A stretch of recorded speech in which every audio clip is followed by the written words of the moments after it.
자, 오늘 수업 범위가 바로 네 번째 자극과 반응이다.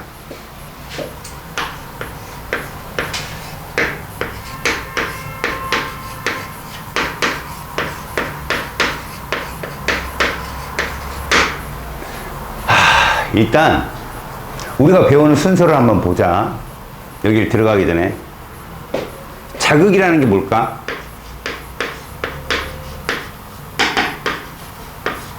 외부의 존재는 환경이 변화되는 거야. 우리는 생물이기 때문에 외부의 환경에 변화가 있으면 우리는 뭐를 한다? 리액션을 해. 반응을 보인다는 거지. 이게 생물의 중요한 현상이야. 근데 이런 자극의 외부 환경 변화가 있을 때 우리는 제일 먼저 누구를 통해서 얘를 수용하느냐? 얘야.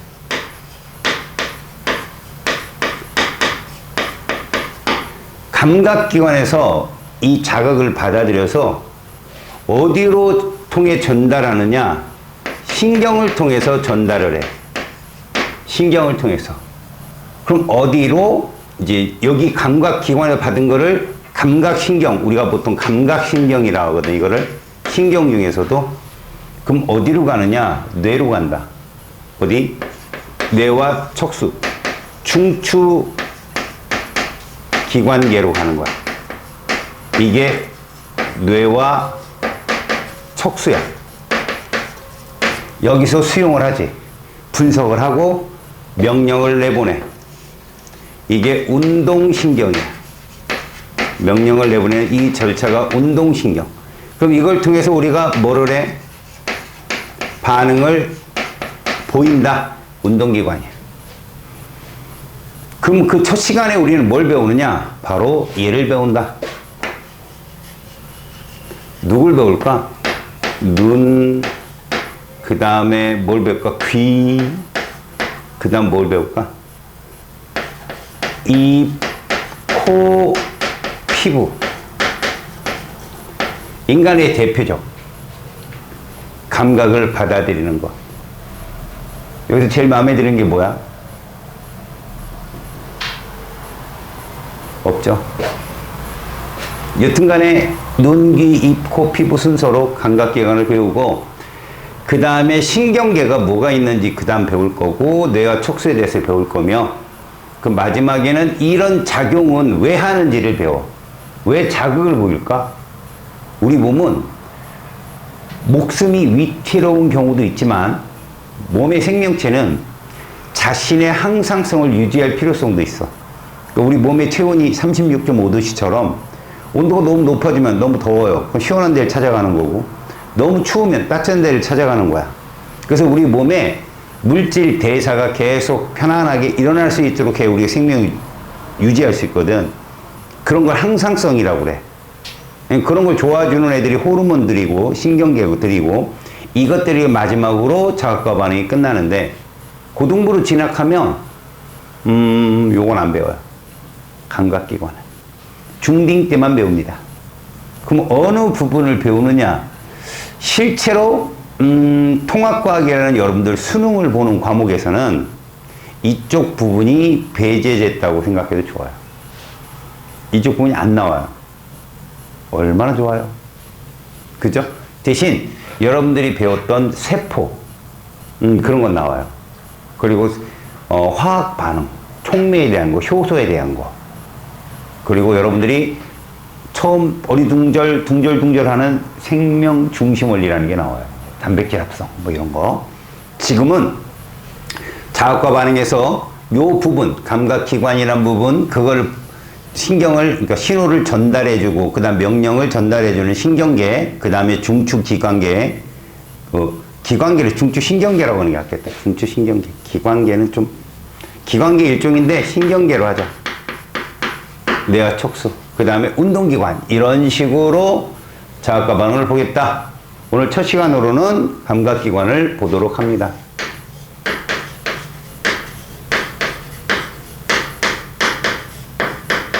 감각기관의 정의가 뭘까?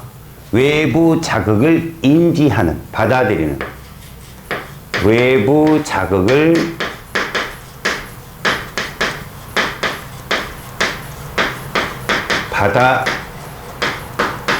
받아들이는, 알겠어요? 기관이다, 장소다. 그렇다면 외부 자극, 모든 자극을 받아들일까? 그렇진 않지. 요 외부 자극이라고 하는 거는 종에 따라 다르거든. 사람보다도 더 예민한 애들도 있고 또 둔한 애들도 있을 수 있는데, 외부 자극이라는 건 사실 인지 가능한 자극이라고 봐야 돼. 인지, 알아채는. 알겠어? 인지라는 게 뭔지 알지? 느낄 수 있는, 이런 뜻이야. 그러니까 사실 후각은 우리 댕댕이들이 더 예민할까? 인간이 예민할까? 댕댕이들이 훨씬 예민하지? 그러니까 그냥 생물 종마다 자신이 받아들일 수 있는 최소 자극의 세계가 다 달라. 물론 그 자극의 세계가 약할수록 우리는 예민하다고 얘기해. 우리 인간도 다르니까. 뭐 친구들 보면 뭐 들어갔는지 맛을 금방 알아내는, 와, 맛의 달인들 있잖아요. 저는 거의 무지하거든요. 맛있다, 끝. 근데 뭐 감칠맛이 돋는 거 보니까 뭘 넣었네 어쩌네, TV에서도 많이 얘기하는데 저는 도대체 모르겠어요. 저는 맛있는 건 몰라요, 솔직히 말하면. 그냥, 근데 맛없는 건 알아요. 아, 이거 맛없는데, 그럼 그 집 망해요. 딱 한 집, 안 망한 집이 있었는데 자기 건물이더라고. 아, 그러면 안 망하죠. 여러분, 감각기관에서 제일 먼저 봐야 될 게 누구냐? 바로 눈입니다. 눈. eyes. 이거는 이제 실제로 어떤 감각을 우리가 보는 거야, 눈이라는 건? 시각이라는 걸 느끼는 거야. 보는 거. 그지? 시각을 감지하는 곳이 눈이죠. 시각을 감지하는 것이 눈입니다. 다시 말해서 얘의 자극은 빛이라고 볼 수 있어요. 얘들의 자극은 인간만, 이게 포유류만 유일하게 색깔을 감지한다는 건 인간들의 축복이죠. 뭐 실제로 새나 이런 애들은 뭐 적외선, 자외선 같은 거 볼 수 있대요. 하지만 지구 자기장도 볼 수 있대요, 눈으로.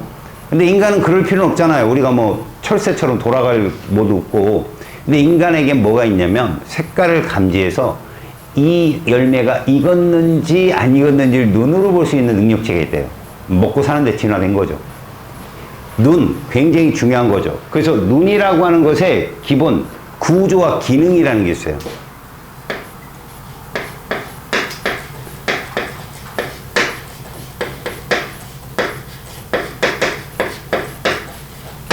자, 이 눈의 구조는 제일 먼저 누구부터 출발하냐면 얘부터 출발하죠. 이렇게. 눈은 사람마다 다른데 탁구공만한 크기래요, 눈 자체가. 그리고 이게 이제 수정체라고 하는 거거든요. 얘가 수정체. 그러니까 빛을 통과하는 곳이라고 보면 돼요. 여기로 빛을 통과해서 수정체가 어때요? 볼록하죠. 여기서 참고,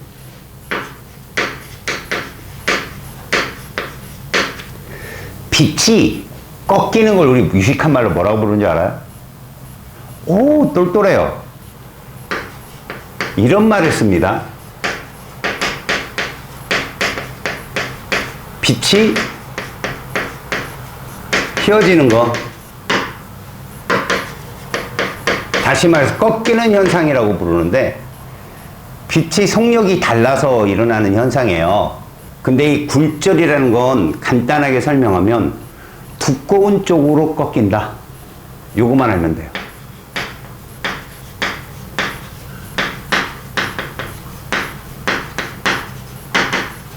두꺼운 쪽으로 꺾인다. 그러니까 예를 들면 우리 이런 걸 렌즈라고 부르거든. 이게 무슨 렌즈입니까? 블록 렌즈라고 그래요. 볼록하게 생겼잖아, 그죠? 블록 렌즈는 빛이 가잖아요. 두꺼운 쪽이 가운데잖아요. 이렇게 꺾여요. 빛이 가운데 이렇게 꺾여요. 빛이 모인다는 거죠. 알겠어요? 이게 볼록 렌즈입니다. 근데 우리가 요런 렌즈도 있죠? 요거 무슨 렌즈예요? 오목 렌즈라고 해요. 오목 렌즈. 오목 렌즈는 빛이 이렇게 꺾여요. 두꺼운 쪽이 바깥이기 때문에. 알았어요? 근데 저 수정체는 무슨 렌즈에 가까워요? 볼록 렌즈요. 거기에다가 고도의 탄성을 겸비한 볼록 렌즈예요. 그러니까 인간은 이 수정체의 두께를 조절해서 요 초점 있죠, 초점. 요 초점이 왜 중요하냐면 이 초점에서 빛의 양이 가장 많다. 이걸 알고 계시면 돼요. 빛의 양이 가장 많다. 이 표현은 뭐냐면 빛이 여기에 많이 몰린다라는 얘기는요. 그 물체에 대한 정보를 많이 얻을 수 있다는 거죠. 이 초점이 안 맞으면 물체에 대한 정보가 적어지고 흐려져요, 상이. 그러니까 상이 뚜렷하다.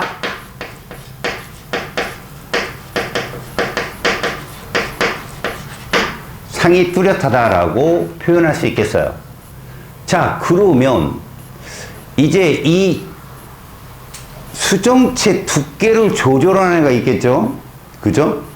그런 애는 두 가지가 있는데 여러분들은 이제 모양체가 교과에 없더라고요.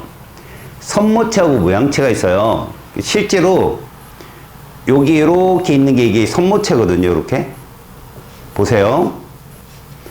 세로로 당기는 거잖아요. 이거 간단해요, 여러분. 보세요. 이 선모체가 쭉 당기면 얘 두께가 어떻게 될까요? 위아래로 쭉 당기면 얇아지겠죠, 얘 두께가. 맞아요? 근데 얘가 수축되면 두꺼워지겠죠? 근데 여기 사실 이러한 모양체도 있어요. 이렇게 생긴 모양체가. 얘는 오히려 수축해야 얇아지겠죠? 그 이완되면 두꺼워지겠고요. 그 자네들한테는 누구만 있다? 선모체만 있다. 선모체. 선모체. 자, 그리고 이 안쪽으로 이 정보를 뭐하는 분석할 수 있는 시세포가 분포한 곳이 있죠. 이런 곳을 뭐라고 합니까? 망막이라고 얘기하죠. 시세포가 분포할 수 있는 곳. 그쵸? 그러니까 여기에는 시각세포가 상당히 많은 거야. 그러면 그 주변에 누가 있냐면 빛이니까요. 선명한 빛을 보기 위해서는 바깥에 있는 빛이 어때요? 들어가면 안 되죠. 그래서 외부 빛을 차단하는 사진기에 어둠 상자에 비슷한 맥락막이 있어요.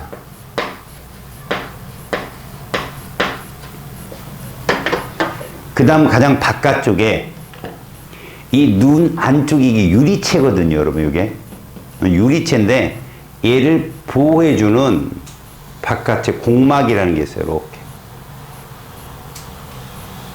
이렇게 바깥에서 눈을 보호해주는 막이 무슨 막?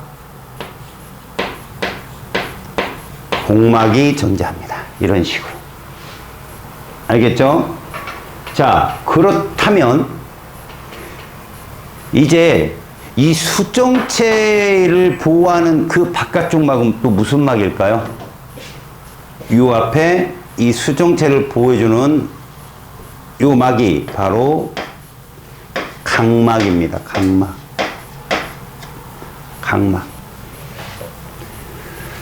자, 보겠습니다.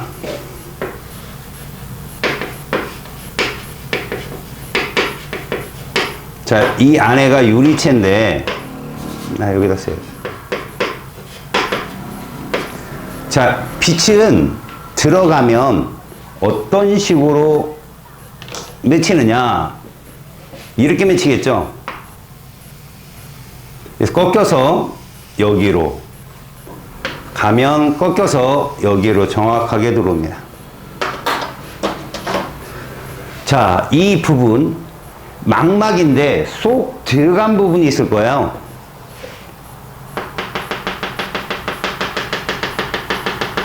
움푹 파인 부분이거든요. 요 부분, 움푹 들어간 요 부분, 여기를 황반이라고 얘기해요. 황반은 특히 시각세포가 많다.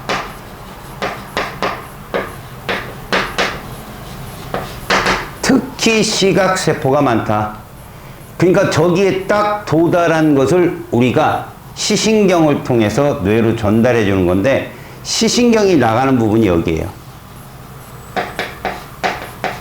그러니까 시신경은 아까 저기서 봤듯이 중추신경계로 전달해 주는 감각신경이라고 보시면 돼요. 시신경이 이쪽 방향으로 들어가면 이 부분에 뭐가 없겠어요?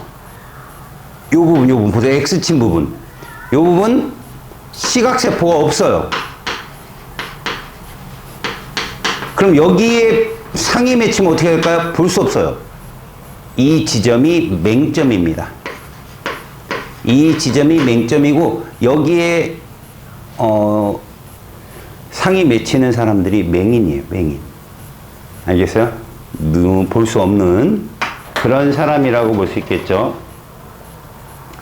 자, 우리가 이제 중요하게 봐야 될 건 두 가지인데, 첫 번째는 빛의 이동 통로죠. 빛이 어떻게 해서 이동하느냐. 거기에 보면 그 시각 성립 경로라는 게 보이죠?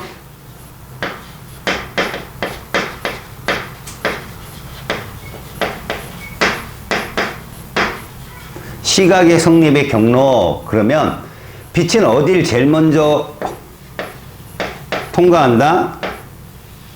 특히 이 빛은 가시광선이 되겠어요.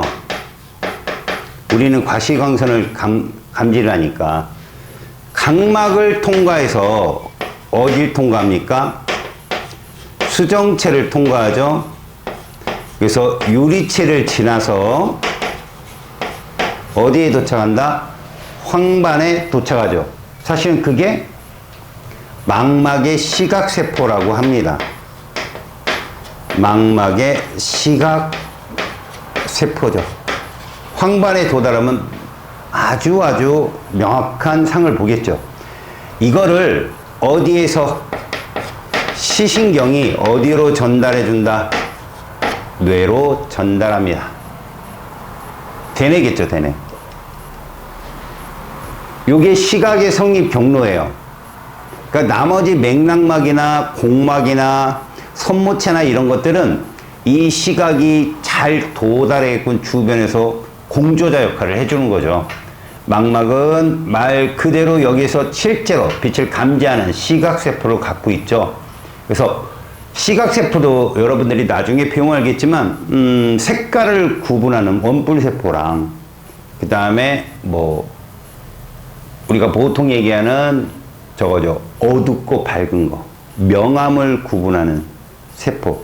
그러니까 원뿔세포, 그 다음에 그 명암 구분하는 세포 있어요. 그 세포 두 가지가 공존을 하고 있습니다. 알겠어요? 그러니까 원추라고도 하고 그렇게 얘기하는데, 그러니까 시세포에도 두 가지가 종류가 있어서, 사실 여기 효소, 로놉신이라는 효소가 시각의 감지 기능, 어두운 거를 밝아졌다, 어두워졌다 이런 것까지 다 감지를 합니다. 그러니까 여기서는 좀 세밀하게 들어가는 내용이고, 지금은 요 정도 경로만 좀 봐두시고요. 그 다음 봐봐요. 그 다음에 이제 선모체 역할인데, 이거는 이제 없는 내용이지만, 이 선모체는 수정체의 두께를 조절하거든요.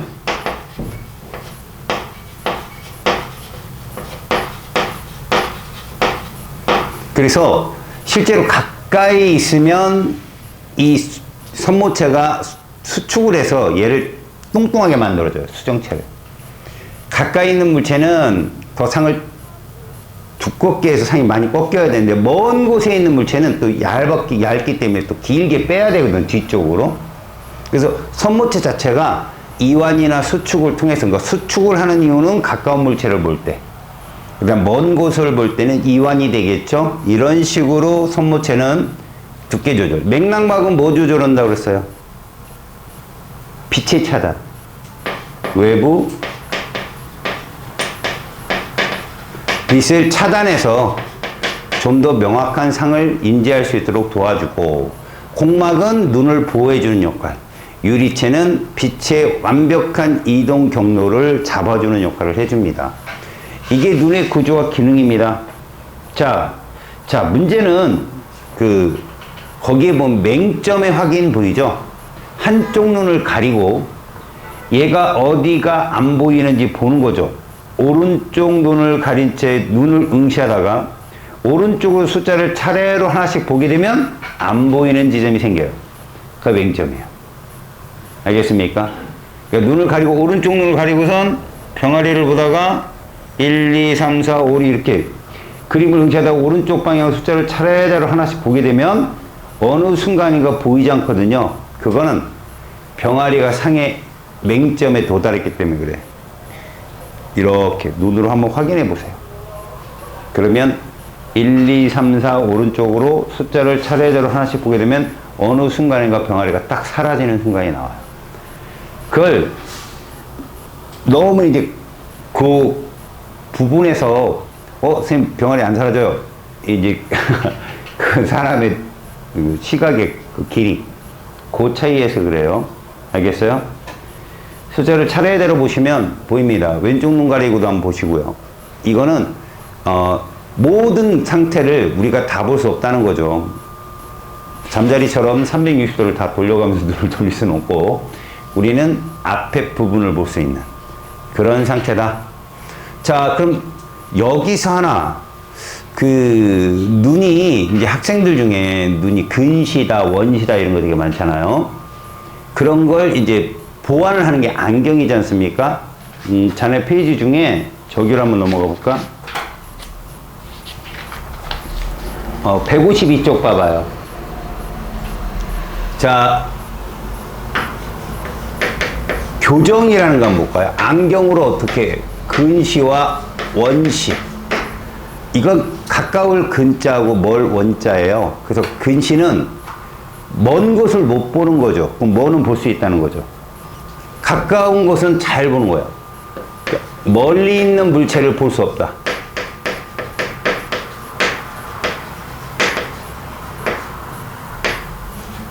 이렇게 할까요? 원신호요. 가까운 물체를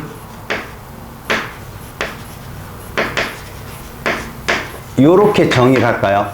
그러니까 근원 이 뜻은 가까운 건 볼 수 있는데 먼 곳을 못 보고, 먼 곳은 볼 수 있는데 가까운 건 못 본다. 그렇다면 이건 어떤 얘기냐면, 근시는 얘가 수정체가 수축을 해서 뚱뚱해지긴 하는데 얇게 펴지지 못하는 거예요. 모양체가 이상이 있다든가 수정체 자체의 탄성에 문제가 있다든가. 그럼 이런 얘기죠. 수정체가 이렇게 두껍다는 얘기예요. 이렇게 두껍다. 요거 손모체겠죠? 그래서 뒤에 상이 있는데, 이 상이 있는 거죠, 이렇게. 실제로 수정체의 문제도 있고요. 이 수정체와 망막 사이 거리가 이상이 있는 사람도 있어요. 태어나면서부터. 이런 사람이 있는데, 이렇다는 거죠. 실제 빛은. 가면 이렇게 되는 거죠. 봐봐요. 빛이 이렇게 갔는데 상이 미리 꺾이는 거죠. 얘가 두꺼워서, 너무 두꺼워서 여기에 황반이 있는데 상이 여기서 맺히는 거야. 이 상을 뒤로 빼야 되겠죠. 그래서 어떻게 하느냐, 이 앞에 오목 렌즈를 설치하는 거야. 오목 렌즈를 이렇게 오목 렌즈를 설치하면 두꺼운 쪽으로 빛이 꺾인다고 그랬잖아요. 가전 빛이 이렇게 꺾여서 이렇게 들어가요. 그래서 상이 뒤로 빠집니다. 이렇게. 그래서 이런 식으로. 알았습니까? 이런 식으로 빛이 꺾여서 들어가게 되는 거죠. 뭐 여기서 수평으로 나가진 않겠죠? 약간 꺾여서 나가겠죠? 너무 수평은 좀 왜곡된 선 같아요. 이렇게. 촥 퍼져서 상을 뒤로 빼주는 역할. 그러면 원시는 뭐냐? 얘가 너무 얇은 거죠. 수정체가 너무 얇은 거야. 그래서 얘가 이렇게 있다면 빛이 이렇게 가는 거야. 이렇게 뒤에 맺히는 거죠. 이런 식으로 뒤쪽에. 그럼 앞으로 끌어들여야 될 거 아니야. 앞으로. 그래서 앞에 얘를 설치하는 거죠. 볼록 렌즈를. 볼록 렌즈를 설치하면 얘가 가다가 꺾여서 꺾인다 이거. 가다가 꺾여서 들어가서 꺾여. 안으로 당겨진다 상이. 그러니까 상이 뒤에 있다가 앞으로 당겨지는, 얘는 여기 있다가 뒤로 밀리는 이런 것이 바로 교정이다. 그래서 오근오근 보론보론. 알았냐? 요렇게 요렇게 보시면 됩니다. 알겠죠? 자, 그 다음 이제 우리 눈의 조절 작용에 대한 얘기를 잠깐 볼 필요가 있어요. 이게 선모체에 대한 수정체 두께 조절인데, 눈은 시각의 이동 경로랑 선모체 작용이 되게 중요하거든. 그래서 거기 보면 밝기 조절하고, 알겠어요? 밝기 조절하고 그 다음에 거리 조절이라는 게 있을 거예요.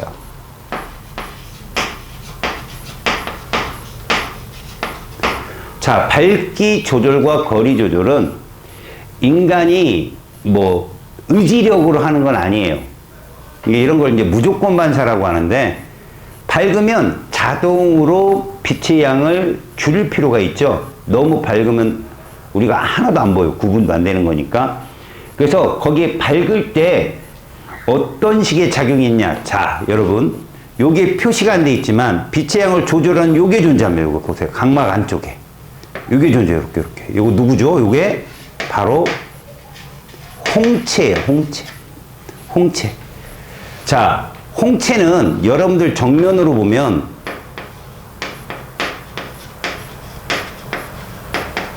이건데, 눈이 있잖아요. 이렇게 눈이.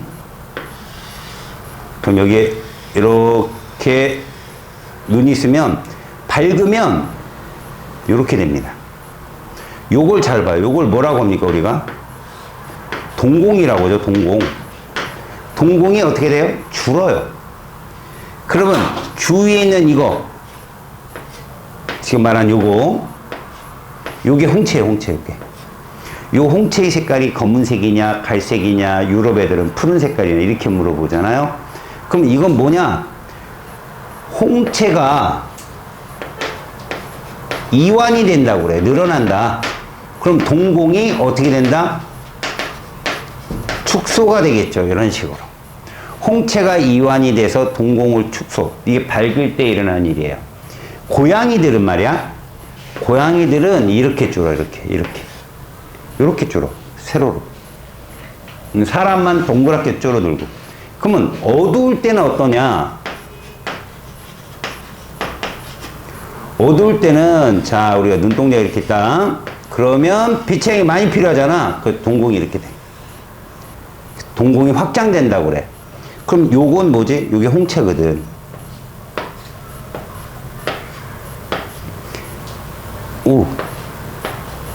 이 홍채거든. 그러니까 이런 거 종주근이라고 하는데, 여러분들이 뭐 몰라 되고, 홍채가 뭐 돼서? 수축돼서 동공이 확장됐다고 얘기해요. 어두울 때 이렇게. 요게 뭐라고? 요게 동공이야. 근데 이 동공은 꼭 빛의 양 때문에 그런 게 아니라 관심이 많은 사물을 볼 때도 이렇게 확 넓어져. 더 자세히 보고 싶어서. 그래서 어떤 사람이 자기랑 얘기하는데 눈이 초롱초롱하다. 그럼 동공이 확장된 거야. 흐물흐물한데? 이거 엄청나게 크게 뜨네. 이런 거야. 알겠죠? 그 다음에 거리 조절은 아까 선모체가 한다고 그랬잖아. 두께 조절을 이용해서. 그래서 거기에 선모체의 운동을 가만 봐봐. 저 선모체가 우리가 가까운 곳을 볼 때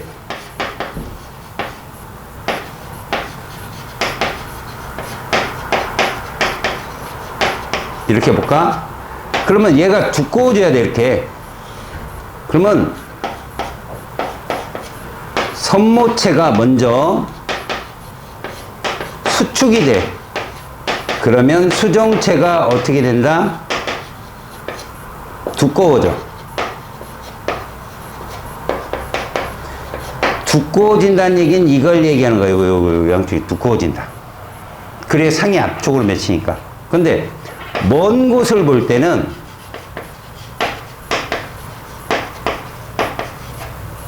선모체가 이렇게 이완이 돼야 돼. 그래야 얘가 얇아지거든.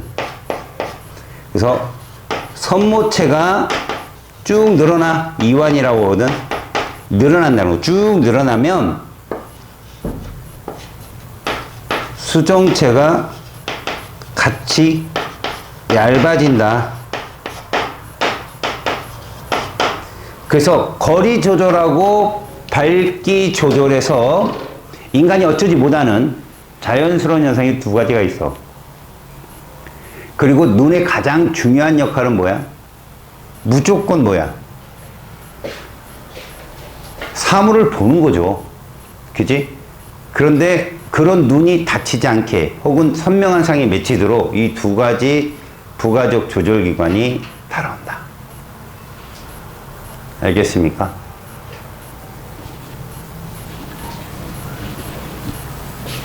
됐죠?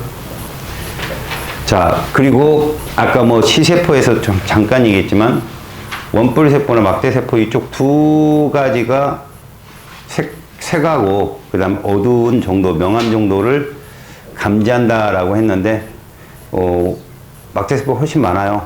원뿔세포보다는. 명암에 더 인지가 가능하다. 이런 거.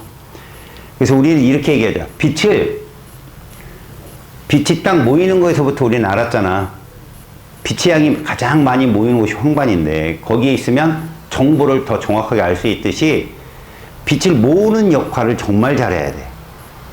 막 모아서 많은 양의 빛이 도달을 해야 그 상을 선명하게 우리가 분석을 해서 물질을 인지할 수 있거든. 그런 걸 좀 이유를 달자. 자, 이제 귀 쪽을 보자. 148쪽에. 귀. 자, 귀. 참.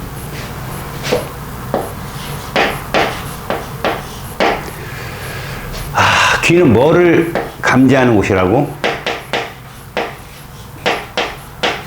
그래서 여기를 우리가 청각기관이라고 얘기해. 근데 여기는 기묘한 게 하나 숨어 있어.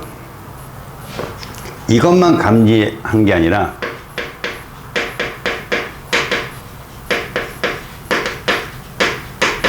평형 상태를 감지하기도 한다. 여기 아주 중요해. 그러니까 보통 노멀한 것들은 잘 안 나오잖아. 물론 주요 기관이 소리를 감지하는 건 맞지만 평형 상태를 감지하는 것도 얘 역할이다. 요걸 한번 볼게. 그럼 첫 번째, 귀의 구조와 기능을 보자. 여기 구조와 기능은 잘 봐둬야 돼. 눈도 마찬가지지만. 자, 귀는 일단 귀가 있겠지. 이렇게 귓볼. 자, 여기 이제 귀 구멍이지. 여기가요. 귀로 이렇게 들어갑니다. 소리가 여기 들어가는 요 구간이 뭐예요? 우리 귀 후빅이 들어가는 구간이야. 여기가. 알겠지? 그럼 요걸 뭐라고 부르냐? 밖에 있는 귀의 길이다. 웨이도라고 불러. 웨이도. 여기도 웨이도라고 써있나? 아, 써있네. 그러니까 웨이도. 그러니까 소리가 들어가서 귓바퀴가 뭐를 하는 거야? 원리가 소리를 모으는 역할. 그래서 우리가 양손을 이렇게 오목하게 잡은 다음에 귀 뒤에다 대면 내가 말하는 소리가 더 잘 들려. 크게. 알겠어? 그러니까 귓바퀴가 이렇게 오목하게 된 사람도 있고 뒤로 확 제껴진 사람도 있잖아. 그지? 선생님은 좀 오목하게 몰렸지, 안으로. 너도 귓볼이 장난 아니구나. 크게 될 인물이구만. 이라고 얘기를 하죠. 귓볼이 좋으면. 여학생들은 귓볼이 좋으면 귀걸이 뚫기 좋다고 이렇게 얘기하는데 남자들은 필요 없고, 이 웨이도를 따라 소리가 이제 귓바퀴는 소리를 모으는 역할, 소리가 모아져서 웨이도를 따라 들어가면 제일 먼저 만나는 게 누구야? 바로 고막이야. 고막. 이 고막의 역할이 무엇이냐? 음파를 진동으로 바꿔주는 거지.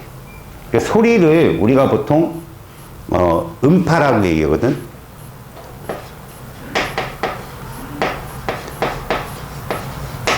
소리 음파를 뭘로? 진동으로. 그럼 이렇게 고막이 진동으로 바꿔주면 요 앞에 이제 귓속뼈라는 게 있어. 이 귓속뼈는 망치뼈하고 모루뼈로 되어 있거든. 그러니까 망치뼈가 딱딱 때려주면 모루뼈가 그걸 감지하는 거야. 그걸 귓속뼈라고 하거든. 그래서 그 안쪽에 망치뼈하고 이렇게 모루뼈가 형성이 돼서 요 전체를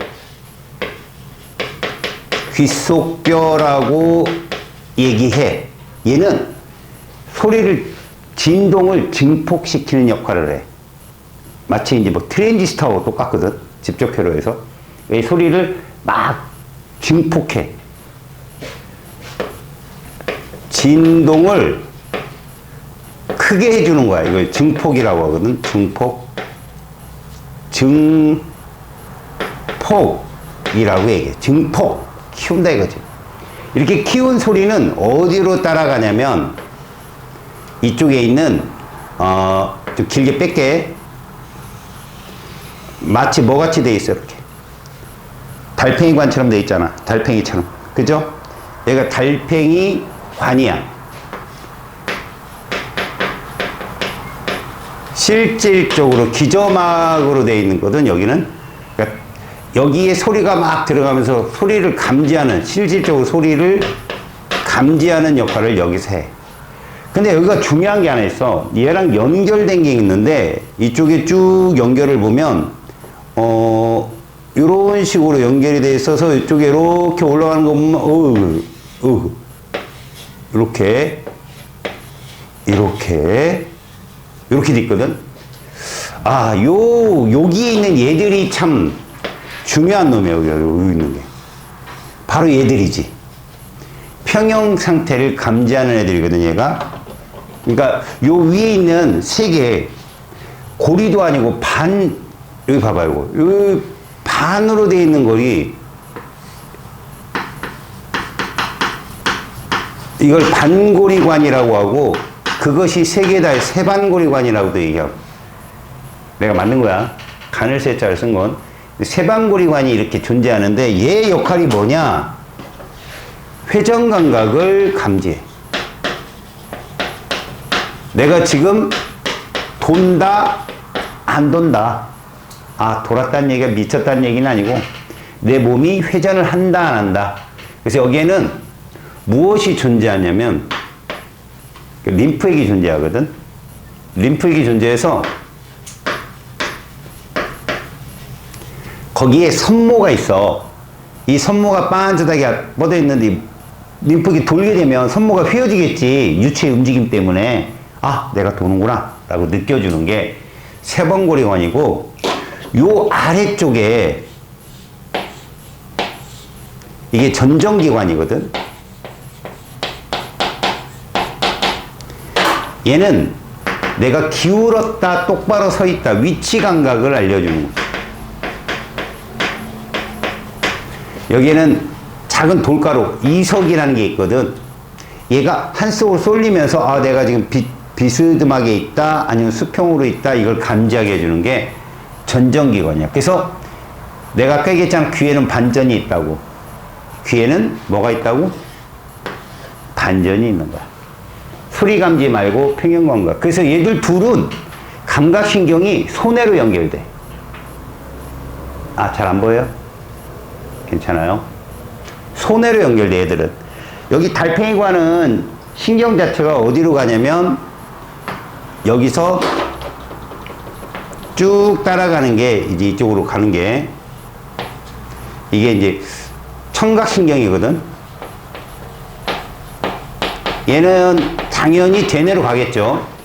근데 여기 있는 신경 하나는 여기 반고리관하고 그 다음에 여기 전정기관은 소뇌 쪽으로 연결이 됩니다. 소뇌가 평형감각을 담당하는 곳이거든. 자, 근데 여기에 이렇게 아래쪽으로 빈 공간이 하나 나타나요. 이걸 이제 우리가 뭐라고 그러냐면 귀 인두관이라고 하거든. 이거 발견한 사람 이름입니다. 유스타키오라는 사람에서 유스타키오관이라고도 얘기하는데, 귀 인두관, 얘는 고막의 안쪽 있지, 바깥쪽에 뭐를 압력을 조절해주는 역할을 한다. 아, 무슨 얘기냐고? 고막을 경계로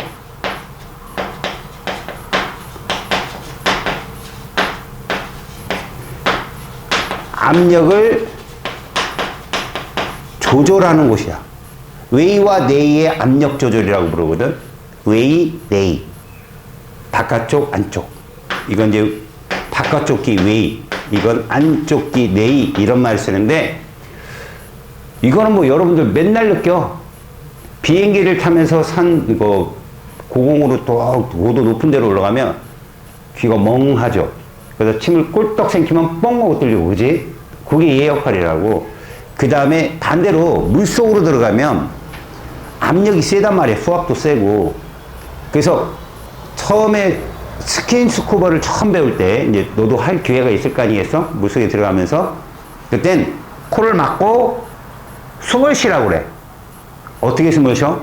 입도 막고 코 막고 코로 숨을 확 내뱉어봐. 그러면 여기 눈물이 새면 눈물이 나올 정도로 압력이 세져. 그러면 안압이 팽팽해진단 말이야.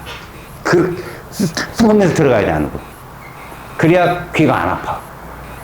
쌤이 스킨스쿠버 트레이닝을 한 3-4번을 받았어. 야, 그럼 보통 사람들이 그러더라고. 한 4-5번, 6번, 7번이면 이거 안 해도 된대. 몸이 익숙해져서. 그래서 한쪽 손으로 하면서 수영해서 들어가야 되거든. 오리발 차고. 근데 이제 초보 2사람이 있어서 내가 한 사람을 잡아주고, 초보면 못 들어가거든, 안으로. 이거 숨을 쭉 내쉬면서 안으로 들어가야 되는데 그걸 못 하니까. 그래서 손을 잡고 이렇게 내려가는데 툭툭 치더라고. 자기 친구도 좀 데려가 달라고. 이렇게 해야 되지. 그래서 이러고 들어갔어. 귀 아파하고 죽는 줄 알았어. 안 되더라고. 요즘에도 그냥 이렇게 하면서 들어가. 매번 해야 돼. 이거 하면서 들어가야 귀가 안 아파. 한 10분 있었는데 죽는 줄 알았어. 삐스러 막 귀도 아프고 막. 그래서 먼저 나와버렸지. 귀 인두관이 그 역할을 해준다. 알겠죠? 자, 그러면 청각의 성립 경로. 이거 당연히 나오는 게죠. 청각의 성립 경로 보자. 소리는 어디를 모여서, 자, 소리, 음파 들어갑니다. 소리. 어디에서 모여? 귓바퀴가 소리를 모으죠. 예, 싹 모읍니다. 그래서 어디를 따라 들어가요? 외이도를 따라 들어가서 누굴 만나? 고막을 만납니다. 고막의 역할이 뭐라고 그랬어? 소리를 진동으로 바꿔준다. 알겠지? 그래서 이렇게 진동으로 바뀐 건 귓속뼈를 통해서 뭐 되어가지고 소리가 증폭이 되어서 어디로 가더라? 달팽이관으로 가더라. 얘는 청각신경을 통해서 대뇌로 들어간다. 이런 얘기.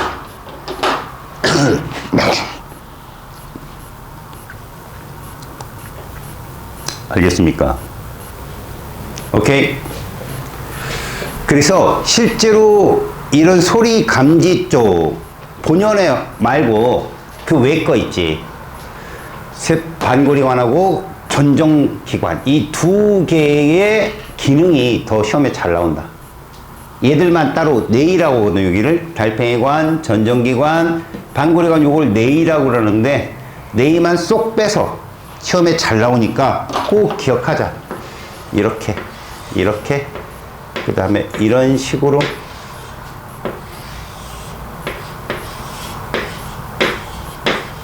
이렇게 된 상태에서 이렇게.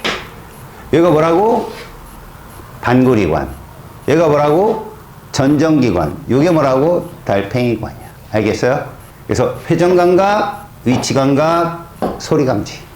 알았지? 이게 뇌이다. 뇌이만 잘 나오니까 꼭 알아두도록. 알겠죠? 자, 이렇게 되면 오른쪽 문제 좀 한번 볼까? 자, 주변 밝기에 따른 눈의 변화다. 아까 밝기 조절 누가 한다고 그랬어? 홍채. 그죠? 홍채는 이완과 수축을 통해서 빛의 양을 조절하는데 홍채가 이완되면 동공이 축소된다고 그랬죠. 홍채가 수축되면 동공이 확장되고, 이건 인간이 어떻게 할 수 없는 거야. 이런 걸 자율신경이라는데, 그래서 사람이 죽었는지 살았는지 의사들이 여기에 뭐 꽂고 다니래? 랜턴을 꽂고 다니거든. 그걸 딱 비췄을 때 빛이, 동공이 어떻게 돼야 돼? 수축돼야 되지? 근데도 뻥 뚫려 있으면 죽은 거야. 이건 이 작용을 뇌 중에서도 중간뇌가 하거든. 중간뇌. 중간뇌라는 애가 그걸 감각을 담당하는데 그게 죽은 거야. 그러면 그냥 뇌사야. 죽었다. 이렇게 얘기하지. 알겠어요?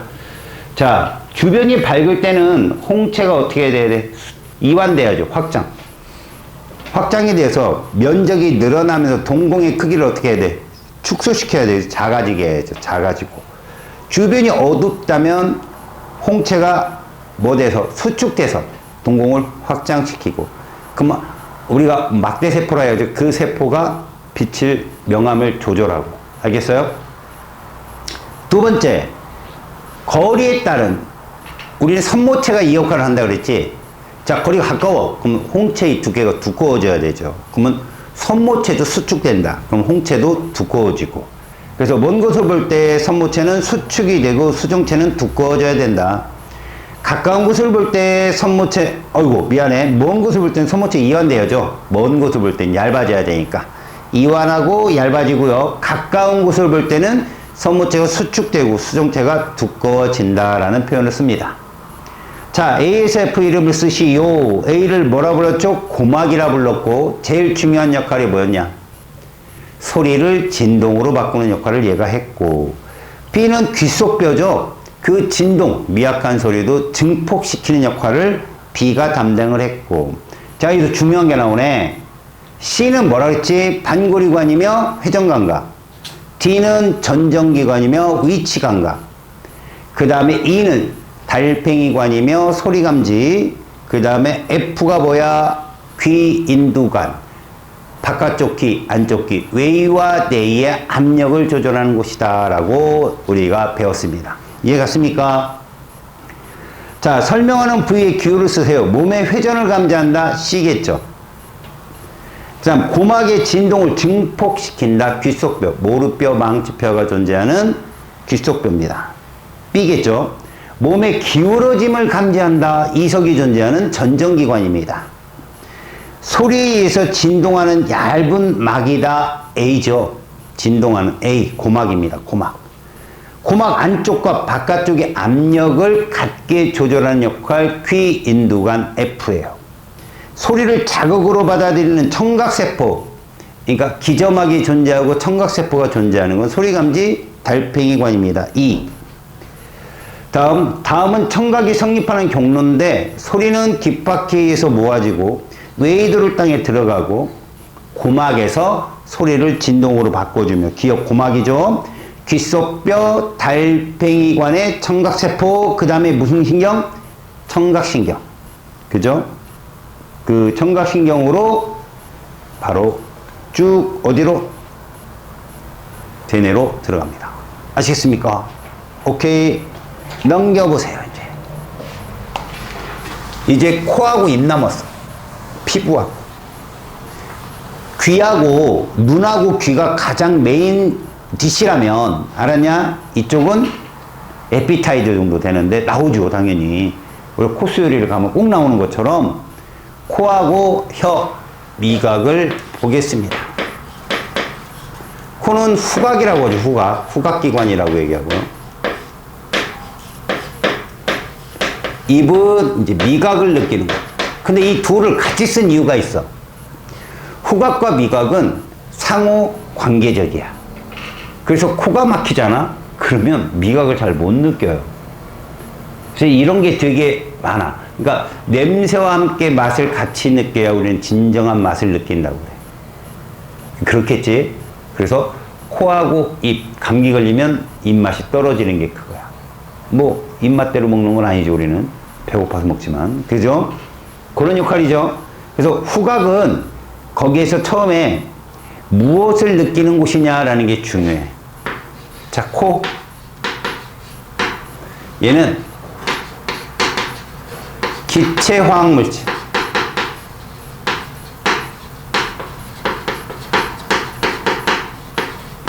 그러니까 기체로 들어오는 기체 화학물질을 감지하는 곳이 코다. 알겠어? 그래서 이거를 뭐라 부릅니까? 냄새라고 하죠. 냄새라고 합니다. 냄새를 잘 맡는다. 근데 코가 가장 예민해요. 요것도 잘 나와요. 가끔. 매우 예민하다. 매우 예민하다는 얘기는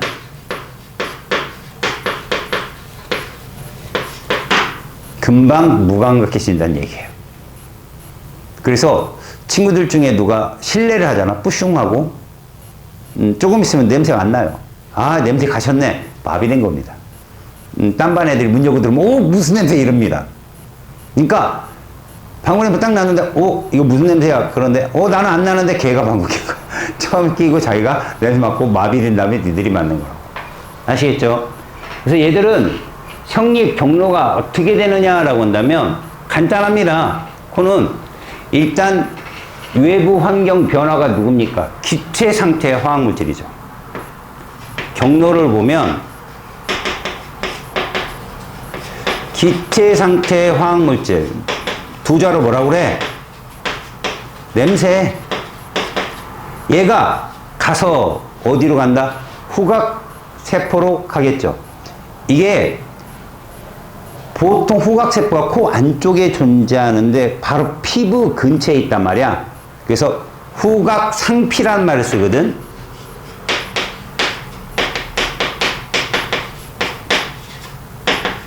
피부에 있다는 거야. 예민해서 코 후비다가 코피 나는 친구들도 많죠. 여기서 감지가 되면 후각신경, 감각신경이야 이것도. 얘가 대뇌로 전달을 해주는 역할. 이게 코다. 매우 예민하다. 알겠지? 그래서 금방 마비된다. 두 번째, 입. 얘는 액체 화학물질을 감지하는 곳이야. 액체 화학물질.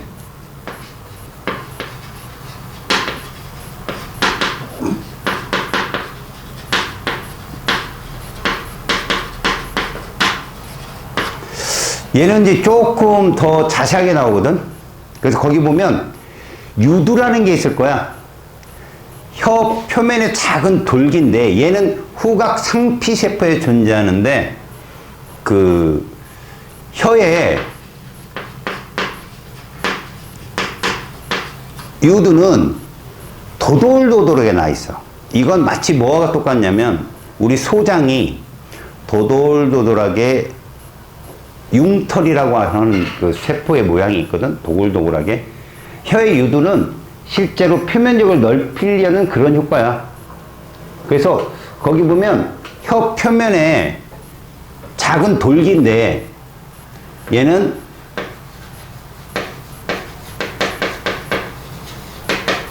액체 화학물질과 같이 이런 것들을 넓게 감지를 할 수 있도록 이렇게 진화된 것 같아요. 그래서 이 유두에는 뭐가 존재하느냐? 아까 상피세포에 후각세포가 있듯이, 후각신경이 있듯이, 혀의 유두에 뭐가 존재하냐? 미각신경이 존재하는데 그것들이 뭉친 게 맛세포야. 여기에 맛세포가 존재해.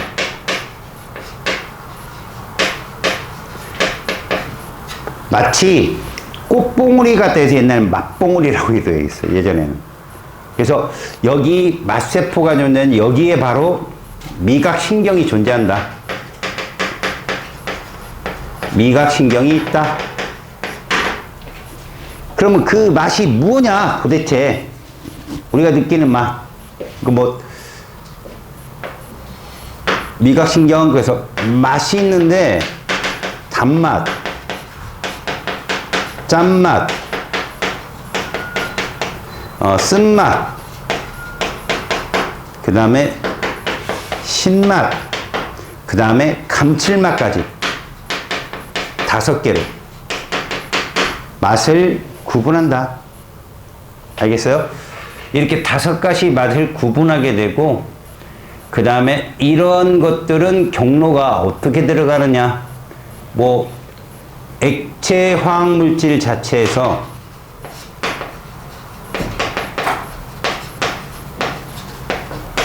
누가 얘를 감지하느냐? 맛세포에 있는 미신경이 있죠? 그래서 거기는 그냥 맛봉오리의 맛세포, 그 속에 맛세포. 근데 그것이 또 어디로?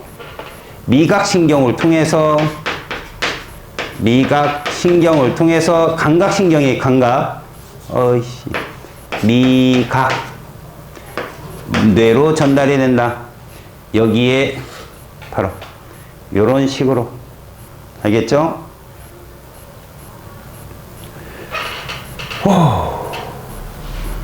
알겠습니까? 뭐 나머지는 됐고요. 이제 네 번째, 마지막 피부.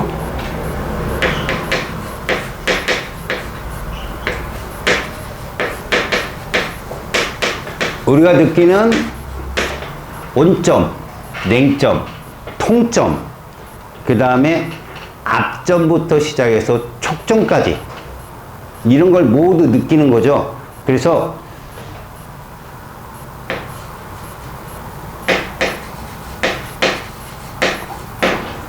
통증 느끼는 게 통점이에요. 아픔. 알겠어요? 그 다음에 앞점. 뭐요? 누르는 힘이죠? 그죠? 그 다음에 뭐 부드러움이라 합시다. 이거 느끼는 거. 뭔가 부드러운 게 갔는데 뭐. 그 다음에 촉점. 뭔가 닿다, 떨어졌다. 그죠? 이거를 부드러움이라고 해야 되나? 앞점이 딱딱함? 그러자 얘를 딱딱함으로 하자. 요게 딱딱합니다. 앞점이 당연히 딱딱함. 요게 부드러움 정도 되겠다. 그 다음에 온점, 따뜻함. 그 다음 냉점, 차가움. 이게 선생님이 함부로 쓴 게 아니라 이쪽으로 갈수록 그 세포의 수가 많아요. 결국 무슨 얘기냐면 이쪽으로 갈수록 세포 숫자가 많다. 예민하다는 얘기예요. 잘 느낄 수 있다. 저 오른쪽 냉점을 가장 인간은 못 느낀다. 알겠어요? 바뀌었구나. 냉점, 온점. 따뜻한 걸 잘. 차가움, 바뀌었어요. 온점, 따뜻함, 이렇게 말하자. 이렇게 됐습니다. 자, 그래서 몸의 부위에 따라도 다른데 그것도 잘 보세요. 거기 부위점 있죠? 감각신경이 있는데 어디에 촉점이 있고 냉점이 있고 그림을 잘 구분합시다. 앞점이 있는 위치, 그 다음에 통점이 있는 위치. 가장 피부 근처에 있는 게 통점이죠. 그죠? 그림에 보니까. 그리고 그 아래쪽으로 저 깊숙이 존재하는 게 앞점이고요. 피부가 눌렸을 때 내가 딱딱하게 뭔가 눌렸나? 라고 느끼는 거. 그 다음 온점이 있고 촉점이 있고 냉점이 있는데 거기 보면 촉점과 냉점이 같이 붙어 있는 걸 볼 수 있고요. 온점과 앞점이 같이 가지에 연결되어 있는 걸 볼 수 있어요. 그래서 온압, 촉냉 같이 붙어 있다. 요걸로 유수께서 구별하십시오. 알겠죠? 그래서 통점이 여기서 뭐다? 가장 예민하다. 이 중에는 얘가 뭐라고? 가장 예민하다. 그래서 실제로 차가움이 오래 지속되면 아프게 느껴져요.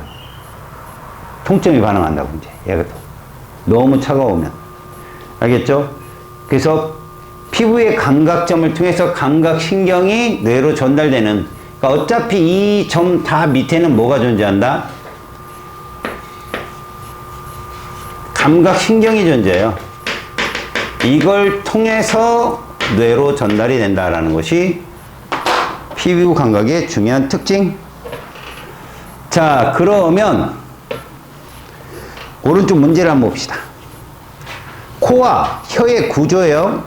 왼쪽 AB가 있는 게 코고요. 후각세포. 그 다음에 오른쪽 CD가 존재하는 것이 맛봉우리 세포죠. 우리가 보는 맛세포요. 거기에 존재하는 애들. 그 맛봉우리 세포에 존재하는 D를 맛세포라 부르고 C를 뭐라 불러요? 미각신경이라고 부르죠. 그 다음에 B에 있는 거 잘 보세요. B에 있는 점이 후각신경이고요. 어디서 후각을 감지한다? A가 후각 상피세포에 존재하는 후각세포예요. A가. 알겠죠? 그러니까 코 위쪽이라고 보면 되겠네요. 그래서 A는 뭐라고 부른다? A는 후각세포라고 부르자. B는 후각신경이고요. D가 맛세포. 전체는 맛봉우리 세포고요. 전체는. 그 다음에 C가 미각신경. 자, 1번, 2번, 2번에 1번 봅시다. 바로 1번. A는 후각 상피에 있고 D는 맛봉우리에 있다. 뭐 갖는 표현이죠. 맞아요. 다음에 A는 쉽게 피로해지기 때문에 같은 냄새를 계속 느끼게 한다. X입니다. 혹시나 자네들이 백화점 같은 데 가서 향수를 할 때 보면 그 향수 가게 점원이 세 종류의 향수를 맡게 한 뒤부터는 백화점을 한번 돌고 오라고 그래. 한 10분, 15분. 그리고 또 맡아보라고. 왜? 세 종류 이상의 그 향수를 맡으면 감지가 안 돼. 마비돼서. 그런 것 때문에 후각세포가 예민하다. 세 번째, B는 A가 받아들인 자극을 뇌로 전달하는 뭐예요? 아까 말한 후각신경이죠. 후각신경, 미각신경, 청각신경, 시각신경 다 감각신경이에요. 뇌로 전달해주는. 다음에 D는 기체 상태의 화학물질, 그건 누구예요? A의 역할이죠. D는 액체 상태의 화학물질을 감지하는 거죠. X. 혀로 느끼는 기본적인 맛 5가지를 쓰세요. 단짠, 신슨, 감. 이해가요? 단맛, 짠맛, 쓴맛, 신맛, 감칠맛. 매운맛은 뭘까요? 통증이에요. 통증. 통감. 알겠어요? 떫은 맛은요? 압정. 떫다. 그죠? 다음 1번. 표는 감각점에서 받아들이는 자극의 종류입니다. 감각점, 기억은 뭡니까? 통점이라고 부르고요. 니은은 압점, 디귿은 촉점, 리을은 냉점, 미음은 온점이라고 볼 수 있습니다. 2번. 일반적으로 통점이 가장 많죠. X. 온점과 냉점에서는 상대적인 온도 변화를 감각한다. 맞죠? 얘가 차가워졌다, 따뜻해졌다 감지하는 것이 얘들이에요. 감각점에서 받아들인 자극은 뇌로 전달이 되죠. 여기도 감각기관인데. 그래서 X입니다. 감각점이 분포하는 정도는 그래요. 몸의 부위에 따라 달라요. 정말 모든 것이 다릅니다. 그래서 감각점이라고 하는 것을 실제로 분포도를 보면 그걸 막 의인화시킨 그 그림이 있어요. 입술 이만해지고 막 거기 감각점이 커지면 거기에 많이 존재하는 거죠. 뭐 예민한 부분이야. 너도 욕구를 좀 오 이렇게 되잖아요. 감각점이 제일 예민해서 그래요. 넘겨보겠습니다. 자, 거기 넘긴 과정에 근시와 원시는 아까 공부를 했고, 자, 피부의 감각점 분포 조사를 한번 봅시다. 이게 뭘 얘기하는 거냐면, 이거 콕콕콕 찔러보는 거야. 찔렀을 때, 거기.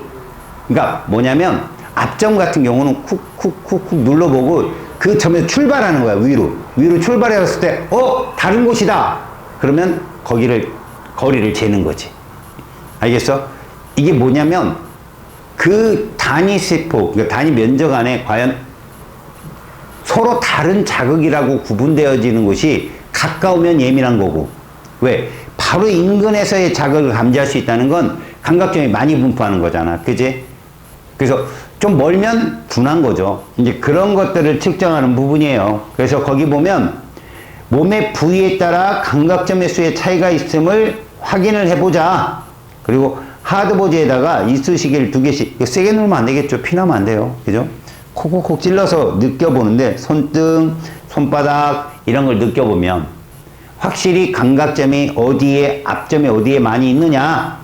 이렇게. 그러니까, 사실, 2개를 이렇게 콕콕콕 찔러보면, 2개씩 각각 찔러봤을 때, 누가 2개로 느껴지느냐, 누구는 1개로 느껴지는지 말을 하면, 그게 이제 뭐 8mm짜리, 6mm짜리, 4mm짜리, 2mm짜리가 있을 때 그 숫자가 작은 것을 2개로 느끼는 것이 감각점이 많겠죠. 그죠? 예민한 거니까 그렇게 말하면 됩니다. 오케이. 뒤에 숙제로서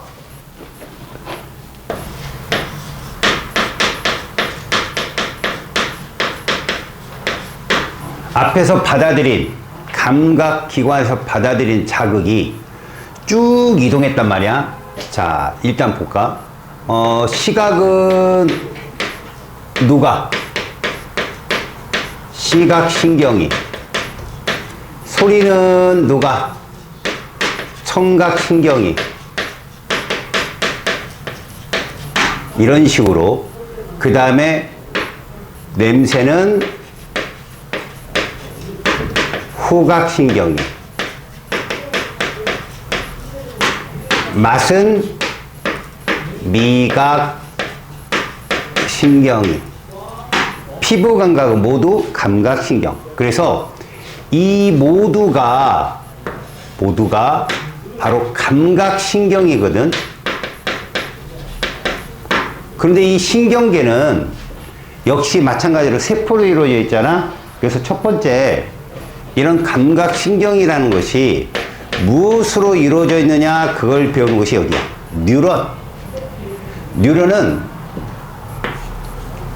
신경계의 세포를 이루는, 이름하고 있는 이름이야, 그냥. 신경세포의 이름이다. 이렇게 알아도. 뉴런이라는 게. 신경세포의 이름이다. 그래서 이 뉴런은 커다랗게 구조 자체가 어떻게 되어 있느냐?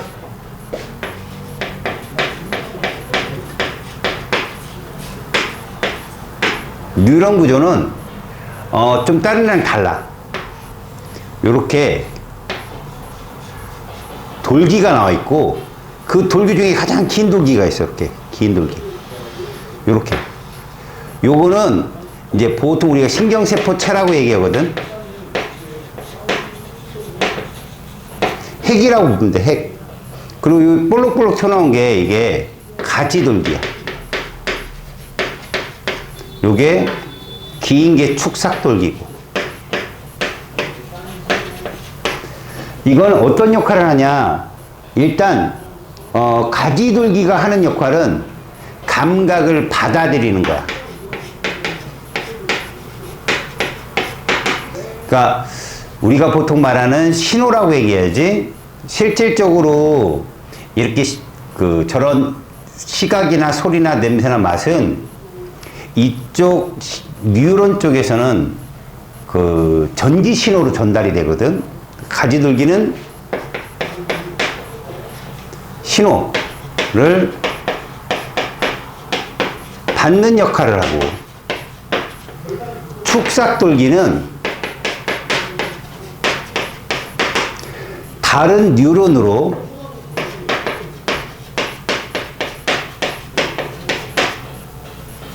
신호를 전달해주는,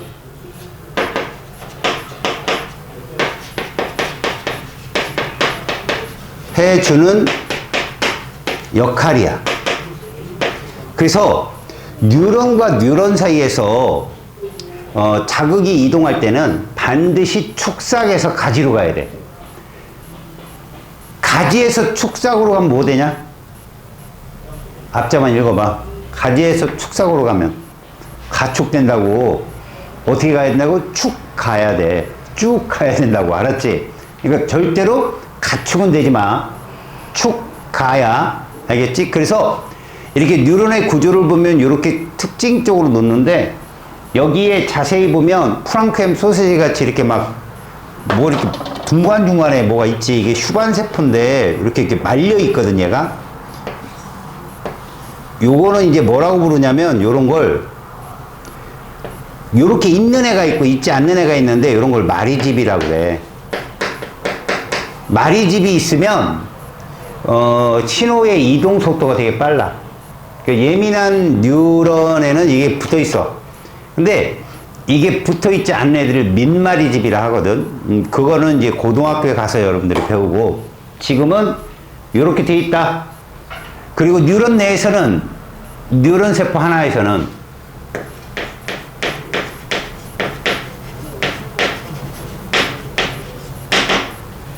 이 신호가, 자극의 신호가 어디든 이동할 수 있어.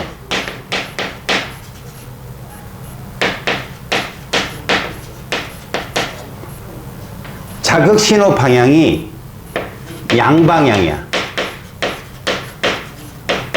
어디든 도달할 수 있어. 뉴런 세포 내에서는.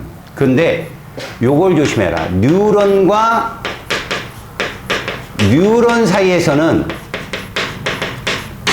반드시 요렇게 전달이 돼야 돼. 자, 요 공간에서 보면 요게 축삭돌기잖아. 요 앞에 가지돌기가 있고, 요렇게만 이동해. 일방적으로 축삭에서 가지로만. 절대 이렇게 가면 안 돼. 이렇게는 안 돼. 가축돼. 알았지? 요 사이를 시냅스라고 부르거든. 근데 요 공간에서는 이렇게 이동할 수 있다라는 점.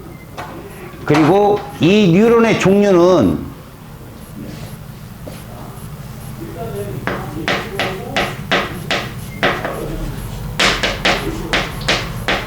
이렇게 표현한다. 자, 우리가 아까 감각기관을 쭉 봤지. 눈도 봤고, 귀도 봤고, 코도 봤고, 입도 봤고, 피부도 봤고, 이런 것을 받아들인 자극을 연결해주는 뉴런이 이렇게 생긴 뉴런이야.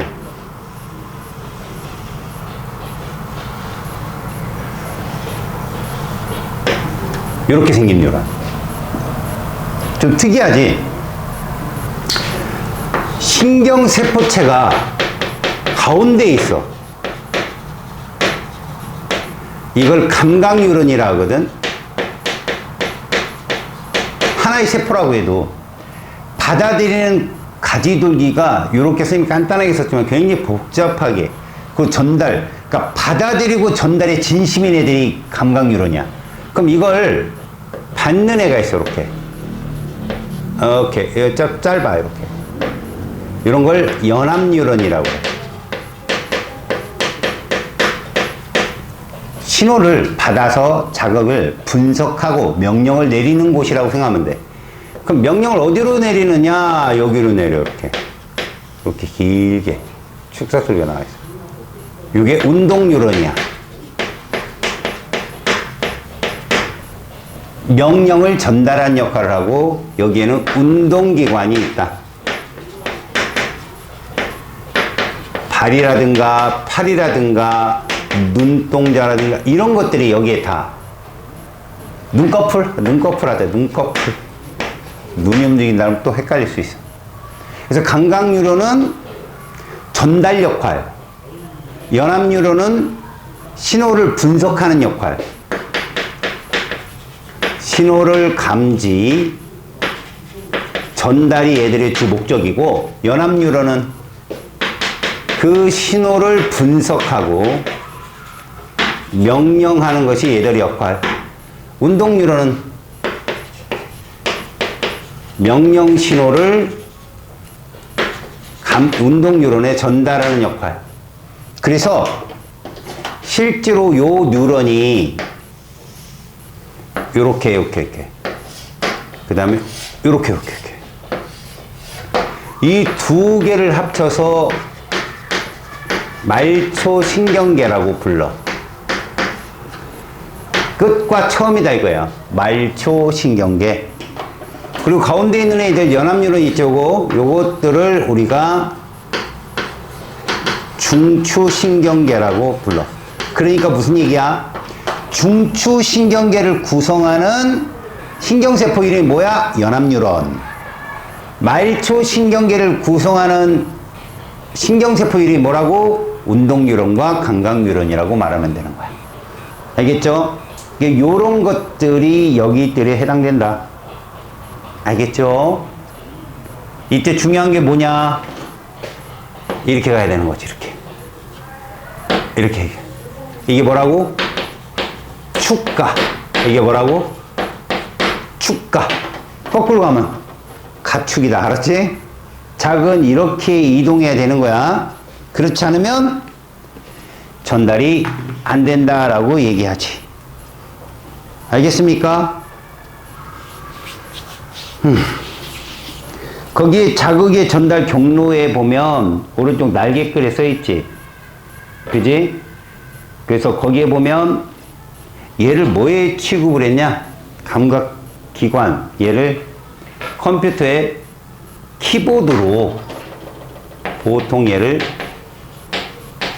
키보드, 우리 컴퓨터로 친다면 우리가 명령을 넣잖아. 톡톡톡 쳐주잖아. 그럼 감각뉴런은 연결선, 그것이 쭉 들어가서 명령을 어디에? 중앙처리장치에 보내지? 본체가 본체. 너희들이 말하는 중앙처리장치인데 CPU라고 하지, CPU. 요게 본체 역할을 하는 거야. 여기서 분석하고 보여주고. 그럼 우리가 이제 워드를 친다. 혹은 뭐 게임을 한다. 그럼 여기다 CPU가 딱 작동을 해서 움직이게 하지. 그래서 여기는 다시 이렇게 연결선으로 보내면 모니터로 그게 보인다. 모니터로. 뭐 게임의 그 애들이 캐릭터들이 움직인다든가 아니면 한글 문서가 뜬다든가 요런 것들로 우리가 뉴런을 보면 된다. 자, 그러면 오른쪽 페이지로 가봅시다. 자, 오른쪽 그림은 뉴런의 구조인데요. 야, 여기서 이제 중요한 얘기가 나오네. 다음에서 설명하는 부위의 기호와 이름을 쓰세요. 핵과 대부분의 세포질이 모여있다. 신경세포체라고 합니다. 이 전체가 신경세포체. 그러니까 세포질과 뭐를 말한다? 핵을 말하는데 여기서 말하는 세포질은 세포 소기관,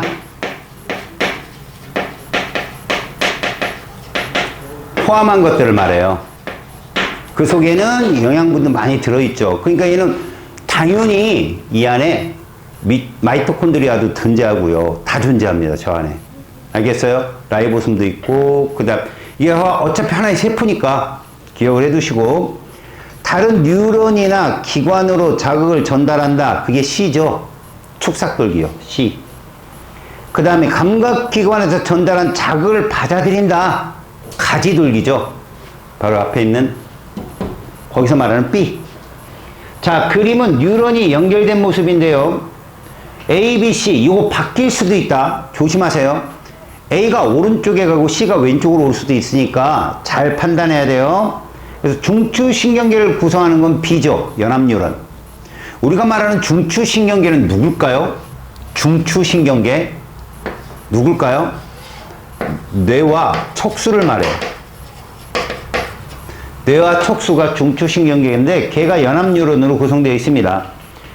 연합뉴런의 명령을 반응기관으로 전달한다. C죠. 반응기관은 운동기관을 말해요. C, 운동뉴런이죠. 감각기관에서 받아들인 자극을 어디로? 연합뉴런. 여기서 말하는 자극이 신호에 신호. 이게 전기적 신호로 이동을 하거든. 뭐 자세한 건 고등학교 때 배우고 자극 신호를 통해서 이동하는데 이게 전기적 신호예요. 근데 전달을 할 때는 화학적 신호로 넘어가거든. 화학적 전달 물질로. 여기 시냅스 공간에서는. 그래서 일단 얘는 A, 감각뉴런이다. 자, 다음은 자극의 전달 경로야. 감각기관에서 처음에 누가 감지한다? 기관이 감지를 하죠. 청각, 시각, 후각, 미각 이런 걸 딱 감지해서 보냅니다. 어디로? 감각신경으로. 근데 이게 감각뉴런이죠.